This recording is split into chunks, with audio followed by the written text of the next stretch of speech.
Bienvenido de nuevo a estos episodios de Revive Podcast. Nosotros tenemos un eslogan que es un podcast experiencial, donde contamos esa experiencia de los profesionales especialistas que además han creado o están creando contenidos para nosotros en Revive y que estamos llevando a los profesionales de la salud para que mejoren esas habilidades y esa precisión al momento de la toma de decisiones. Y creo que eso aporta un valor importante, así que bienvenido, gracias de nuevo por estar acá. Vamos a estar hablando hoy acerca del ataque cerebrovascular y vamos a dividirlo en dos escenarios porque en realidad el tema es amplio, permite extendernos cuanto queramos en el escenario, pero vamos a dividirlo en dos puntos y vamos a empezar con esa primera parte. Bienvenido de nuevo, Doc.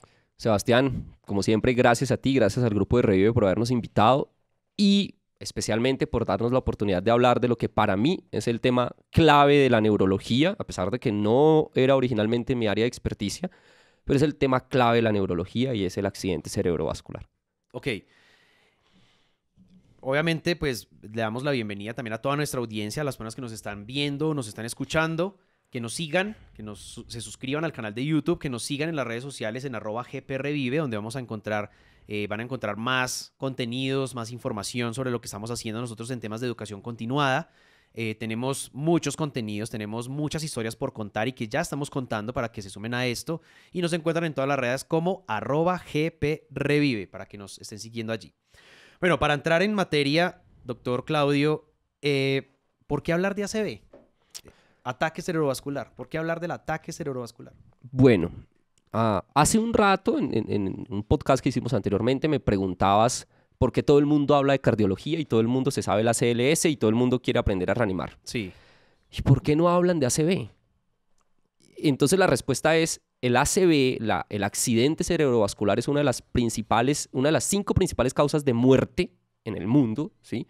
De la totalidad de las cosas por las que los seres humanos nos morimos, una de las 5 primeras es el ACV.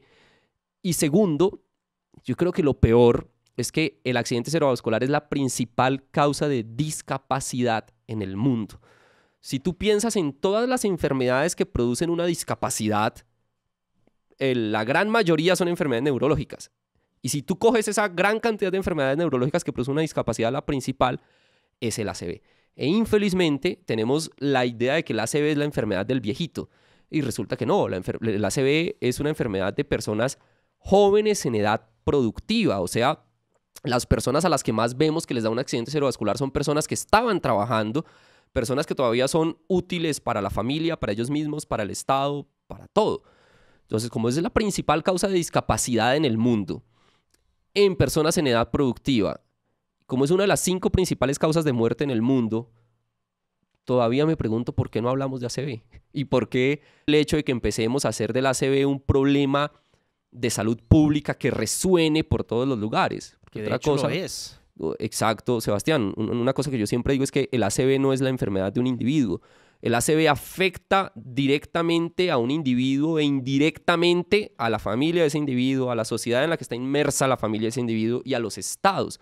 Es que hay estudios, Sebastián, que muestran claramente cómo los países que no invierten en desarrollar programas para la prevención y tratamiento de la enfermedad cerebrovascular tienen PIBs menores, tienen mayor pobreza y el tiempo que una familia que tiene un miembro que sufre un ACV requiere mayor tiempo que una que no tiene un miembro de su familia con ACV para salir de la pobreza. Entonces, es un problema de Estado realmente la enfermedad cerebrovascular, el accidente cerebrovascular.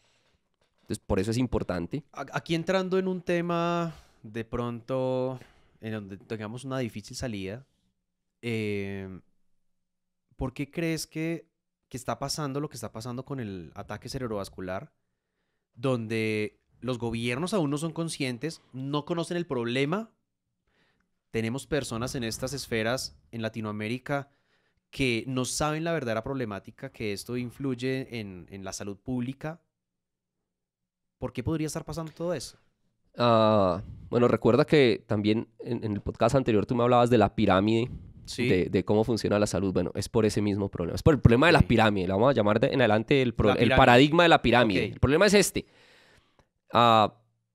todos estamos esperando que los grandes administradores o los grandes directivos o los legisladores tomen la decisión de hacer del ACV un problema importante. Pero resulta que la mayoría de los legisladores son abogados, tal vez economistas, yo qué sé, tienen otro tipo de carreras. Ellos no son médicos y ellos no saben de esto y alguien les tiene que hablar. Entonces ahí viene cuál ha sido el papel que hemos desarrollado nosotros los médicos en volver este tipo de temas, este tipo de patologías de importancia nacional. Yo creo que en Colombia se está empezando a hacer, de hecho, de un tiempo hacia acá entiendo que se ha hecho, pero mi experiencia personal, por ejemplo, en Brasil con el grupo de la doctora Sheila Martins, que es la actual presidenta de la World Stroke Organization, es que en Brasil el ACV era lo mismo que en Colombia y que en muchas partes del mundo era una enfermedad negligenciada, literalmente, porque es un problema. Es un problema que si no atiendes estás siendo negligente. Entonces era una enfermedad negligenciada. Claro. Y luego esta mujer, obviamente, ella lideró algo, pero terminó creando un grupo de personas que se encargaron de poco a poco y con un gran esfuerzo mostrarle al Estado la importancia de tratar el ACV, y Brasil pasó a ser el modelo a seguir en Latinoamérica. El sistema público obliga a que se haga el diagnóstico y el tratamiento completo de las personas con enfermedad cerebrovascular. Tiene muy bien organizado en la estructura, digamos, de funcionamiento de la salud en su país, la existencia de las unidades cerebrovasculares, así como tú sabes que hay unidades coronarias, ¿sí? Te da un dolor en el pecho, te da una angina, puedes o no tener un infarto, pero terminas en una unidad coronaria. Sí. Y si te da un accidente cerebrovascular transitorio, un AIT, un accidente isquémico transitorio, ¿por qué no vas a una unidad cerebrovascular? Si el grave problema con esto es que vas a terminar hemipléjico o afásico, o sea, sin mover medio cuerpo o sin poder hablar, con todo lo que eso implica. Implica que ya no te comunicas, implica que ya eres dependiente. Sí. 15 minutos atrás corrías y saltabas libre por la vida y cantabas, y 15 minutos después no te mueves con independencia ni hablas. Y ahí es donde viene el problema. Hay estudios, Sebastián, que muestran que la persona que sufre un infarto agudo del miocardio, le ponen su stent y se va a hacer su vida feliz, sale a pasear con su nieto, sale a caminar en las mañanas, y el que sufre una ACV, no, pues no, se acabó. Entonces, llegó. Es un cambio inmediato en su entorno y en su vida como tal. En él mismo, yo siempre digo que es una enfermedad que ataca directamente la dignidad humana, porque ahora te tienen que limpiar la cola, ahora te tienen que dar la comida, ahora, digamos, tu hijo que iba a ir a la universidad ya no puede ir a la universidad porque el papá, en las familias nuestras latinoamericanas todavía hay un proveedor. Claro.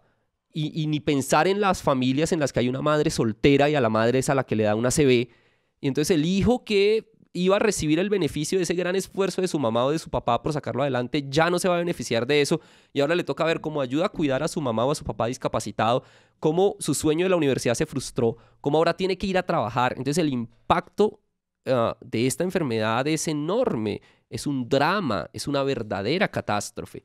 Entonces hay que hablar del ACV.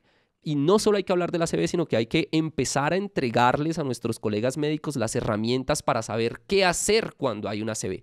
Y hay que educarnos en lo que también hemos conversado ya nosotros, Sebastián, y es en la resiliencia. O sea, todos nosotros como médicos y todos los integrantes del sistema de salud tenemos que ser resilientes, porque vamos a llegar a tener una ultraestructura en atención del ACV, yo lo sé, pero va a tomar tiempo. Sí, claro. ¿Sí? Y va a tomar muchos esfuerzos, y va a tomar tal vez gerentes de hospitales, administradores, en fin, que nos van a decir, no, eso después, en fin. Sabemos cómo funciona nuestro sistema, pero tenemos que ser fuertes y prepararnos, porque ningún cambio sucede de manera espontánea y sin traumas.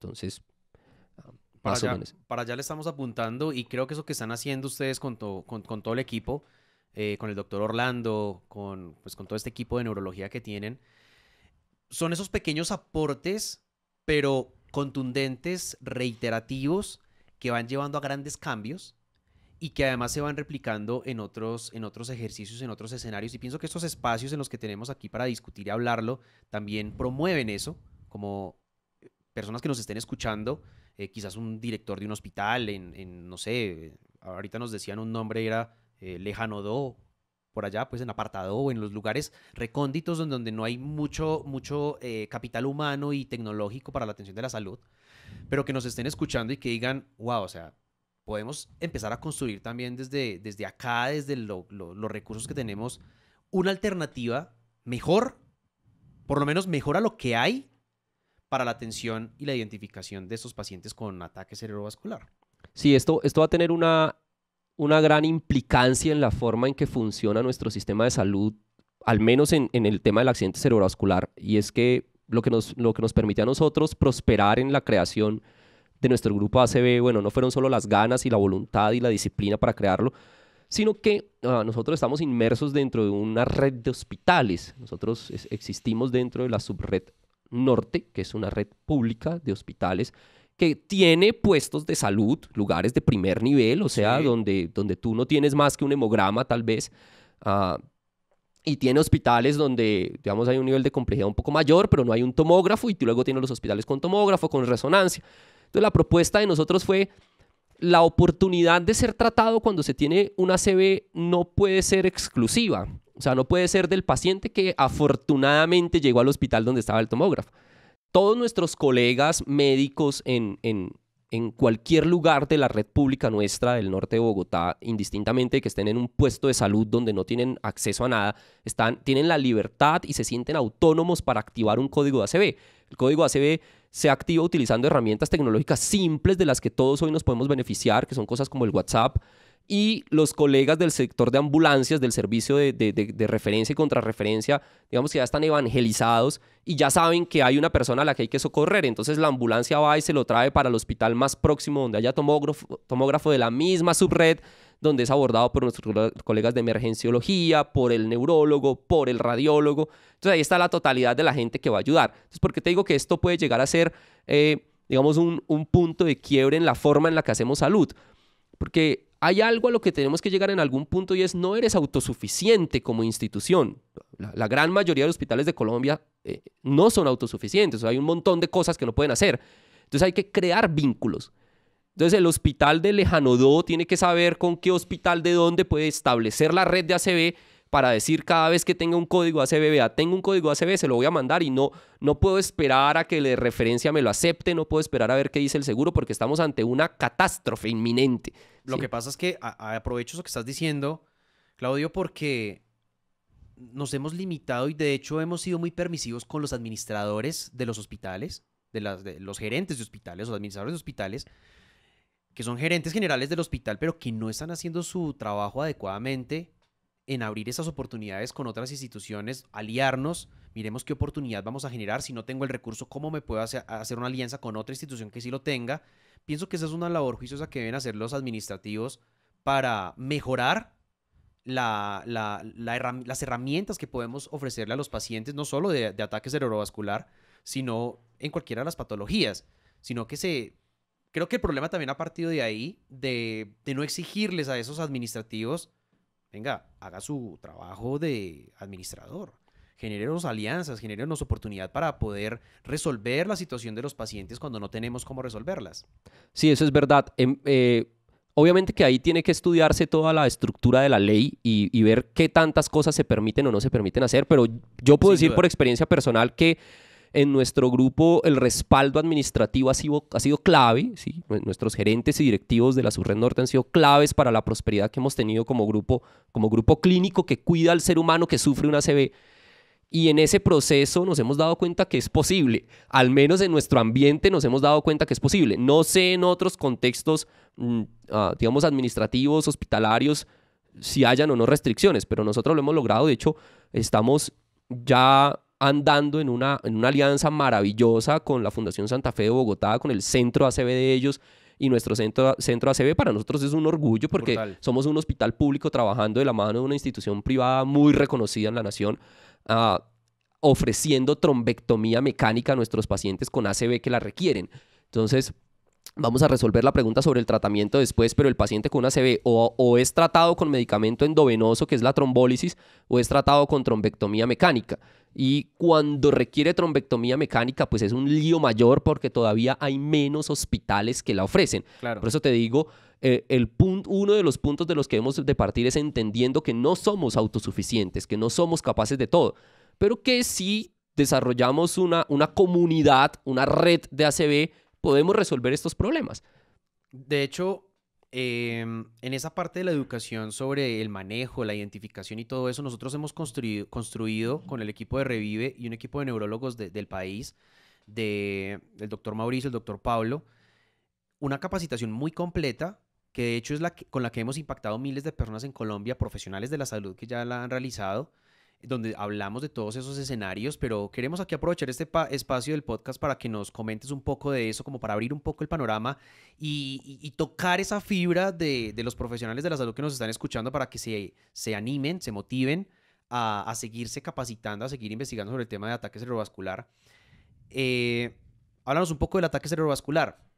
Cómo identificarlo, qué hacer al ingreso de ese paciente, un poco sobre ese contexto inicial clínico y también de tu experiencia de casos espectaculares de éxito y también de situaciones de pronto un poco adversas a esos pacientes. Bueno, lo primero es que vamos a usar el paralelismo nuevamente de la cardiología, y es que todo el mundo ha hecho el ACLS, ¿sí? Sí. Entonces todo el mundo se tiene que entrenar en manejo del ACV. ¿Sí? Ok. Es un entrenamiento que hay que hacer y en el que hay que estar actualizado.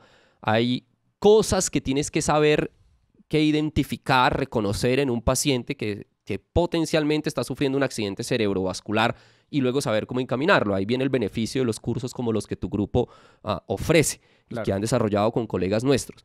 Entonces, un accidente cerebrovascular es, en términos estrictos, la interrupción del flujo normal de sangre en el cerebro, ¿sí? ¿Por qué? ¿Por qué lo digo así? Porque hay un flujo normal de sangre en el cerebro. Y la forma en la que yo explico siempre esto es, nuestro cerebro hace todo lo que hacemos, ¿sí? Si tú mueves el dedo, caminas, hablas, ves, todo se está construyendo dentro del cerebro. Entonces, cuando se interrumpe el flujo normal hacia una de estas regiones, pues viene un déficit neurológico que se instaura de manera súbita. O sea, de la absoluta nada paso de estar normal a no mover medio cuerpo, o de estar normal a no ver, o de estar normal a no hablar, o de estar normal a todas esas cosas en conjunto. Claro. ¿Sí? Entonces, antes de que un paciente tenga hecha una tomografía de cráneo, un ACV es un ACV, es un accidente cerebrovascular. Clínicamente reconoces que lo que ese paciente debe estar sufriendo es un accidente cerebrovascular. Y la clave está en la instauración súbita de un déficit neurológico que se lo atribuyes a una alteración o interrupción del flujo normal de sangre en el cerebro. ¿Y por qué digo así? Porque una vez le has hecho la tomografía, pues se revelan las dos posibles opciones.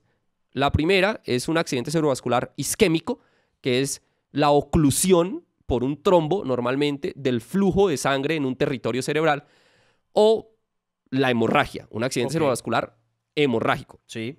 Que significa que en una parte del territorio vascular o se reventó un vaso o se fracturó la pared de un vaso, puede ser por un aneurisma, puede ser una hemorragia hipertensiva. En los dos escenarios lo que hay es una alteración del flujo normal de sangre. En uno, por un trombo, por una isquemia, que produjo isquemia, y en el otro, por una hemorragia que pues tiene causas posibles. Entonces, habíamos conversado en el podcast que hicimos anteriormente que el primer diagnóstico es el clínico. Ese es el valor que tiene que tener el médico, la habilidad de hacer un diagnóstico clínico. Entonces, si te entrenas en reconocer clínicamente el ACV, rápidamente dices, este paciente está cursando con un ACV. Ahora, no tengo un tomógrafo, o es isquémico o es hemorrágico. ¿Cuál es el siguiente paso? Mi hospital cuenta con una red de ACV. Entonces yo sé que simplemente les digo que estoy clínicamente con una ACV y que se lo lleven a la tomografía. O yo tengo el tomógrafo, pues le hago la tomografía. Y una vez le he hecho la tomografía, entonces me encuentro con el tipo de ACV. O isquémico o hemorrágico. hemorrágico. Y decido cómo lo voy a tratar. Obviamente que decidir cómo lo voy a tratar también tiene una serie de implicaciones que incluyen hace cuánto tiempo este paciente está sufriendo el ACV. ¿Sí? Eso es básico para tomar una decisión terapéutica en un ACV isquémico, sea para tratarlo con trombólisis endovenosa, que es el uso de medicamentos endovenosos para la destrucción del trombo, o con trombectomía mecánica, que es el uso de dispositivos endovasculares para hacer la remoción mecánica del trombo. En los dos escenarios el tiempo es clave. Entonces, como ya hemos definido el ACV como una enfermedad catastrófica, nos toca en algún momento de la historia de todo esto empezar a hablarle a la población. La gente tiene que entender también cuándo puede estar sufriendo un ACV y que no se puede quedar en casa esperando. Claro. Este tema que hablas acá sobre el tratamiento, ese proceso de imágenes, ¿cierto? cosas que de hecho se han estructurado protocolos de manejo muy, muy optimizados en el tiempo para disminuir las complicaciones que puede tener ese paciente con un ataque cerebrovascular isquémico, por ejemplo. Pero voy a llevarlo a un tratamiento. ¿Qué necesita mi institución o qué necesito en mi institución para yo poderle dar tratamiento a esa persona con un ataque cerebrovascular? Bueno, esa pregunta tiene una respuesta que a mí me parece la mejor de todas. Ok. Para tratar una ACV se necesitan dos cosas: voluntad y un tomógrafo, decían mis profesores, ¿sí? O sea que si mi hospital tiene un tomógrafo y no trata el ACV, está actuando mal, ¿sí? Falta voluntad. Porque falta voluntad. Sí. Entonces, no tiene que haber en ningún lugar, dice que para tratar el accidente cerebrovascular isquémico, en la fase hiperaguda, digamos en las 4.5 horas que puedo tratarlo desde el inicio de los síntomas, no necesitas el neurólogo, no necesitas un neuroradiólogo, no lo necesitas. Lo que tienes que tener es médicos entrenados. Claro. ¿Sí? Yo siempre pongo este ejemplo, Sebastián. Cualquier médico está por la calle y alguien colapsa, ¿sí? Sufrió un síncope. Esa persona se acerca y se da cuenta de que no tiene pulso carotídeo. No puede esperar al anestesiólogo, al intensivista para que lo reanime. Cualquier médico tiene que saber reanimar y hay cursos de reanimación. Claro. Y tienes que reconocer el ritmo de paro. Es una fibrilación ventricular, es una sistolia. ¿Y qué voy a hacer con eso? Lo mismo es el ACV. El asunto es el temor. Y el temor hay que perderlo porque no hay por qué tener temor. Hago una tomografía y estoy entrenado. ¿Sabes? Cuando ves el electrocardiograma y dices, eso es un supra-ST. ¿Sí? Ese paciente hay que hacerle no sé qué y no sé qué cosas porque es un supra-ST en el electrocardiograma. O sea, es un infarto agudo del miocardio con un supra-ST. Pues en la neurología y en el ACV es lo mismo. Igual. Yo veo la tomografía y hay una escala que se llama Aspects que me permite decir, ¿puedo o no puedo trombolizarlo? ¿Sí? Tiene un buen Aspects. El Aspects le puntea bien. Claro. Por tanto, yo puedo trombolizarlo. Doctor, no puede porque no está el neurólogo. No lo necesito. ¿Por qué? Porque tengo el tiempo. Que es un mito. ¿Sí? De hecho, es un mito. Es un mito. Y se sigue replicando en nuestros países latinoamericanos, donde si no está el neurólogo, el paciente va a quedar... Porque al fin... Pero la pregunta mía ahí va, ¿por qué en muchas de las instituciones de Latinoamérica llega el paciente con ACV? Sabemos que se debe tratar, de hecho conocemos cómo se maneja, pero si no está el neurólogo no se hace el manejo teniéndole miedo. No, es que si el paciente se complica y hace hemorragia y de pronto se nos muere o queda peor, nos demandan, pero prefieren, para mí la peor decisión, que es no tratar al paciente y dejarlo con una discapacidad de por vida, porque esa va a ser la consecuencia de no tratarlo. ¿Por qué sucede? ¿Por qué asumen el peor riesgo del escenario de entrada versus darle el chance de un mejor futuro a esa persona? Bueno, Sebastián, yo creo que ahí hay un paquete de factores, ¿sí? Y miremoslo así. El primero es el médico no está entrenado. ¿Sí? El primero es el médico no está entrenado porque el médico, cuando es médico, es capaz de tomar decisiones médicas, ¿verdad? Claro. Y si está entrenado y sabe cuándo puede o cuándo no tomarlas, pues las toma, ¿verdad? Entonces, si yo estoy en un hospital, yo soy médico general, estoy en un hospital y tengo un tomógrafo y tengo el medicamento para tratar el ACV, ¿sí? Tengo el Alteplase. Entonces, en ese escenario, me llega un paciente que sufrió y le hago un diagnóstico clínico de un ACV. Llegó un paciente con un déficit neurológico de instauración aguda. Y yo dije, eso clínicamente es un ACV. Entonces lo metí al tomógrafo.